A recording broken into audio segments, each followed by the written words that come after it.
నమస్తే. నేను మీ అశ్విని కుమార్. ఓ వ్యక్తి రోజుకి 18 గంటల పైన కష్టపడుతూ, దేశాలు తిరుగుతూ, భారతదేశంలో అంతరంగికంగా అభివృద్ధి ఎలా చేయాలి, ఎక్కడ ఏం జరుగుతోంది, ఇవన్నీ నిరంతరం పర్యవేక్షిస్తూ, దేశం కోసం కష్టపడుతూ, దేశం మొత్తం ఉన్న రాష్ట్రాల్లో పార్టీనే జెండా ఎగరాలంటూ కష్టపడుతున్న వ్యక్తి భారతదేశ ప్రధానమంత్రి నరేంద్ర మోడీ. ఇంకో పక్క మాకు నరేంద్ర మోడీ ఉన్నాడు, ఎన్నికల ప్రచారం అప్పుడు వస్తాడు, ఆయన ప్రచారం అప్పుడు ఆ వేవ్ చూసుకొని మేము గెలిచేయచ్చు, మిగతా సంవత్సరాలు ఎట్లా ఉన్నా పర్వాలేదు, క్యాడర్ ఏమైపోయినా పర్వాలేదు, పార్టీ ఏమైపోయినా పర్వాలేదు, మాకు గుర్తింపు వస్తే చాలు అనే కార్యకర్తలు, నాయకులు ఒకవైపు, ముఖ్యంగా దక్షిణాది రాష్ట్రాల్లో చాలా పాలిటిక్స్ తమిళనాడు తీసుకున్న, తెలంగాణ తీసుకున్న, ఆంధ్రప్రదేశ్ తీసుకున్న, ముఖ్యంగా ఈ 3 రాష్ట్రాల్లో బీజేపీ ఎప్పటి నుంచో ఎదగాలని చూస్తోంది, ఎప్పుడు చతికిలు పడిపోతుంది. ఈ రాష్ట్రాల్లోనే ఒక రకంగా రాష్ట్రాల్లో జరుగుతున్న రాజకీయాల పరంగా కానీ లేదా వ్యక్తుల మధ్య పోరాటం వలన నలిగిపోతోంది, సమిధులవుతోంది కార్యకర్తలే. వాళ్ళ ఆశల్ని చంపేస్తోంది కూడా నాయకులే. తమిళనాడులో ఎన్నికలు వచ్చినాయి, అసెంబ్లీ ఎన్నికలు రాబోతున్న సమయంలో మొత్తం అంతా బేసు ప్లాట్ఫామ్ వేసి బాగా కష్టపడి బీజేపీ మొత్తం అన్ని గ్రామాల లెవెల్కి తీసుకెళ్ళిన వ్యక్తిని ఎన్నికల్లో అన్నాడీఎంకే పొత్తు కోసం, అన్నాడీఎంకేతో పొత్తు ఆయనకి ఇష్టం లేదు కాబట్టి పర్వాలేదు అని ఆయన్ని పక్కే జరిపి అన్నాడీఎంకేతో పొత్తుకి ముందుకు వచ్చింది కేంద్ర బీజేపీ నాయకత్వం. అన్నామలై లాంటి వ్యక్తిని పక్కకి జరిపింది. కొన్ని రోజుల అన్నామలై మౌనంగా ఉన్నా కూడా ఆఖరికి అమిత్ షా చెప్పినట్టుగానే కోయిలేషన్ గవర్నమెంట్కి మేము సిద్ధం, నేను కలిసి పనిచేస్తాను, ఆగస్టు నుంచి కూడా ప్రచారంలో పాల్గొంటాను, పార్టీ కోసం పనిచేస్తానని ఆయన ఆఖరికి ప్రెస్ మీట్ పెట్టి మరీ అనౌన్స్ చేయాల్సి వచ్చింది. తెలంగాణలో 2023 అసెంబ్లీ ఎన్నికల్లో నానా హంగామా, వచ్చేస్తున్నాం అధికారంలోకి అని చెప్పి కార్యకర్తలతో పాటు నిజానికి ఓటర్లు కూడా బీజేపీ వైపుకి చూశారు. చాలా నియోజకవర్గాల్లో స్వయం కృతాపరాధం, పార్టీ కేవలం 8 అసెంబ్లీ స్థానాలతోనే సరిపెట్టుకుంది. అక్కడి నుంచి 2024 జనరల్ ఎలక్షన్స్ అప్పుడు సమయం ఉన్నప్పటికీ గెలిచిన ఎమ్మెల్యేలు కానీ లేదు మిగతా నాయకులంతా కూడా ఎక్కువ స్థానాల్లో పార్లమెంట్ స్థానాలు గెలుచుకోవాలని ప్రయత్నించింది లేదు. మోడీ, అమిత్ షా సభ జరిగేంత వరకు మందకృష్ణ మాదిగ లాంటి వాళ్ళు, ఈటల రాజేందర్ లాంటి వాళ్ళు, వీళ్ళందరూ కొత్తగా పార్టీల్లో రావటం, పెద్ద బహిరంగ సభ జరగటం, ఆ బహిరంగ సభ తర్వాత వచ్చేస్తున్నాయి 12-15 లోక్సభ స్థానాలు, హైదరాబాద్ను కూడా మేము కైవసం చేసుకుంటాము అంటూ లీడర్లు స్టేట్మెంట్స్కి పరిమితమయ్యారు, గ్రౌండ్ లెవెల్లో వర్క్స్ కన్నా కూడా. అయినా కూడా నరేంద్ర మోడీ అనుకోవచ్చు, లేదా కొన్ని చోట్ల వ్యక్తుల ప్రభావం వల్ల అనుకోవచ్చు, 8 పార్లమెంట్ స్థానాలు గెలుచుకుంది బీజేపీ.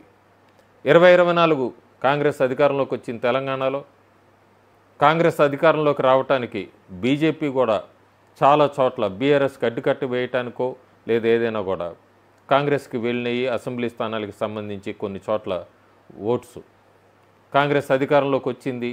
అధికారంలోకి వచ్చాక బీజేపీ నాయకులు కానీ క్యాడర్ కానీ చూద్దాం, ఇంకా సమయం ఉంది కదా, ఇప్పటి నుంచే వీధి పోరాటాలు లేకపోతే రాష్ట్ర ప్రభుత్వం మీద పోరాటం చేయాల్సిన అవసరం ఏముంది, చూద్దామంటూ కాలం వెల్లదీశారు. ఆ తర్వాత తెలంగాణ బీజేపీ అధ్యక్షుడు ఎవరైతే వాళ్ళ సారథ్యంలో చేద్దాంలే, లేకపోతే వాళ్ళు తీసుకునే నిర్ణయాలకి చేద్దామని చెప్పి క్యాడర్ అంతా ఎదురు చూసింది. 2024 ఆగస్టు నుంచి ఈ విషయం మీద నడుస్తూనే ఉంది. అదిగో ఆయన అధ్యక్షుడు అంటే ఈయన అధ్యక్షుడు కాదు, మహిళా అధ్యక్షురాలు, తెలంగాణలో చాలా మార్పులు రాబోతున్నాయి, బీజేపీ దూసుకెళ్ళబోతోంది, ఒక్కొక్క ఎంపీ వాళ్ళ పేర్లు పీలర్గా రిలీజ్ చేసుకుంటమే అధ్యక్షుడు అవుతాడని. కేంద్ర నాయకత్వం ఈటల రాజేందర్ వైపు మొగ్గు చూపింది అన్నదైతే సత్యం. తెలంగాణ బీజేపీ అధ్యక్షుడిగా రాజకీయాలు చాలా మారిపోయినాయి. 2024 ఆగస్టు నుంచి బీజేపీలో ఎవరికి వాళ్ళు ఈటల రాజేందర్ని రాకూడదని అడ్డుకట్టి వేశారు. అది దాగినా కూడా రాబోయే రోజుల్లో పేర్లతో సహా అన్నీ బయటకు వస్తాయి. గ్రూపిజం తెలంగాణ బీజేపీ నిండిపోయింది పూర్తిగా గ్రూపిజంతోనే. ఈటల రాజేందర్ని బీజేపీలో తీసుకునేటప్పుడే కేంద్ర నాయకత్వానికి తెలుసు రాజేందర్ బ్యాక్గ్రౌండ్ హిస్టరీ ఏంటి, రాజేందర్కి ఏం కమిట్మెంట్ ఇచ్చారు, ఇవన్నీ కూడా. ఎందుకంటే ఆయన లోకల్ లీడర్స్ కన్నా కూడా డైరెక్ట్గా ఢిల్లీ బీజేపీ నాయకులే పిలిచి ఆయన పార్టీలోకి ఆహ్వానించారు.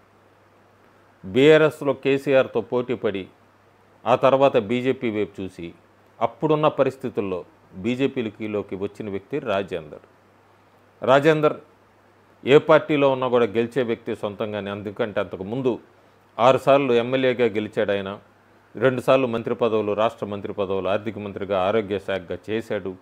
ఆ తర్వాత బీజేపీలో దేశంలోనే అతిపెద్ద నియోజకవర్గం అయిన మేడ్చల్ మల్కాజ్గిరి, అక్కడి నుంచి బీజేపీ తరఫున ఎంపీగా గెలిచాడు. మల్కాజ్గిరి నియోజకవర్గంలో అంతకుముందు కాంగ్రెస్, బీఆర్ఎస్, టీడీపీ వీళ్ళు గెలిచారు. కానీ ఎంపీ ఫస్ట్ టైం బీజేపీ జెండా ఎగరేసింది మాత్రం ఎంపీ ఈటల రాజేందర్, లేదా ఆయన పేరు మీదే. ఇవన్నీ నడుస్తూనే ఉన్నాయి. బీజేపీ కేవలం ఎప్పటి నుంచో ముత్తుకుంటున్నట్టుగా తెలంగాణలో కొంతమంది నాయకులకే పరిమితమైంది.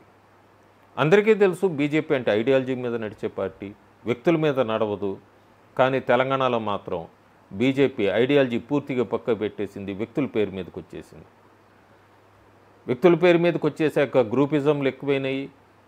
పేర్లు చాలా రకాలుగా నాంపల్లి ఆఫీస్ అని హైదరాబాద్ నాయకులని, లేకపోతే కరీంనగర్ జిల్లా నాయకులని, నిజామాబాద్ నాయకులని, ఎవరికి వాళ్ళు జిల్లాల వారీగా విడిపోయారు, ఎవరికి వాళ్ళు గ్రూపులు తయారు చేసుకున్నారు, ఎవరికి వాళ్ళు పర్సనల్ సోషల్ మీడియాలు ఎవరికి వాళ్ళు మొదలుపెట్టారు, యూట్యూబ్ ఛానల్స్ మొదలుపెట్టారు, ఎవరికి వాళ్ళు ఇంటర్వ్యూలు ఇవ్వటం, తలా ఒక దారి అయిపోయింది.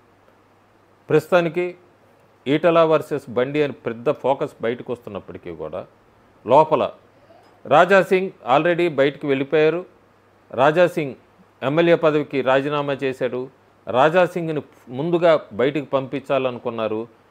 ఆ విషయంలో సక్సెస్ అయ్యారు బీజేపీలో ఒక వర్గం. నెక్స్ట్ మిగిలింది ఈటల రాజేందర్ని ఎలాగైనా పక్కకి పంపించాలని అన్ని రకాలుగా హ్యూమిలియేట్ అయితే పార్టీలో పూర్తిగా జరిగింది. ఈటల రాజేందర్కి జరిగినంత బీజేపీలో జరిగిన అవమానాలు బహుశా ఏ పార్టీలో, ఆయన బీఆర్ఎస్లో కూడా జరిగి ఉండకపోవచ్చు. ఇప్పుడు ప్రస్తుతానికి ఈటల రాజేందర్ రేపు పొద్దున ఎవరవుతారు అనేది మనకి తెలియదు. నిజామాబాద్ ఎంపీ అయితే ఆయన క్లియర్గానే తెలంగాణ బీజేపీ అధ్యక్షుడు ఎవరు అన్నీ అయ్యాక ఆయన దూరంగా ఉంటున్నారు. బీజేపీ ఎమ్మెల్యేలు ఎవరెక్కడ ఉంటున్నారు ఎవరికీ తెలీదు. మిగతా ఎంపీలంతా కూడా తలా ఒక దారిని అయిపోయారు.